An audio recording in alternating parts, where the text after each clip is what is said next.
આગળ વાત કરીએ તિરુપતિ મંદિરની. તિરુપતિ મંદિર પ્રસાદ વિવાદ વચ્ચે ફૂડ અને ડ્રગ્સ વિભાગનું નિવેદન સામે આવ્યું છે. રાજ્યમાં 32 જેટલા મંદિરોમાં તપાસ કરવામાં આવે છે. ફૂડ અને ડ્રગ્સ ડિપાર્ટમેન્ટનું આ એક મોટું નિવેદન સામે આવ્યું છે. થર્ડ પાર્ટીઓ ઓડિટ કર્યા બાદ ભોગ સર્ટિફિકેટ અપાય છે. મંદિરમાં પીરસાતા ભોજન અને પ્રસાદની સમયાંતરે તપાસ થાય છે. રાજ્યના એક પણ મંદિરના પ્રસાદમાં ચરબી જોવા નથી મળી. તો સાથે જ ફૂડ સેફટી ઓન વ્હીલ છે તેનો પણ ઉપયોગ કરવામાં આવે છે.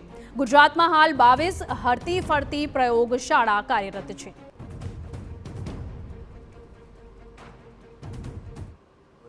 ભાદરો હોય તો અંબાજી હોય અથવા તો જન્માષ્ટમીમાં દ્વારકા હોય, તો મોટા મંદિરમાં જ્યારે ભક્તો મોટા ઘોડાપુર હોય ત્યારે ત્યાં પ્રસાદની ડિમાન્ડ અને સપ્લાય બંને વધતા હોય છે. ત્યારે ત્યાં અમારી ટીમ એ તહેવારોની પૂર્વે જ ત્યાં જ્યાં પ્રસાદ બનતો હોય ત્યાં એના રો મટીરિયલના નમૂના લેવામાં આવે છે, તૈયાર પ્રસાદના નમૂના લેવામાં આવે છે અને એનું આપણું એનએબી લેબમાં પૃથ્થકરણ કરવામાં આવે છે.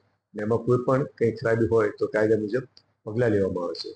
મને કહેતા આનંદ થાય છે કે આજ દિન સુધીમાં છેલ્લા 15 થી 20 વર્ષની અંદર આપણા કોઈ પણ મંદિરની અંદર જે કંઈ ઘી વપરાતો તેમાં મટન ટેલો અથવા તો પ્રાણીજન્ય ચરબીની હાજરી જોવા નથી મળેલ. આપણા પાસે હાઈટેક મશીનો છે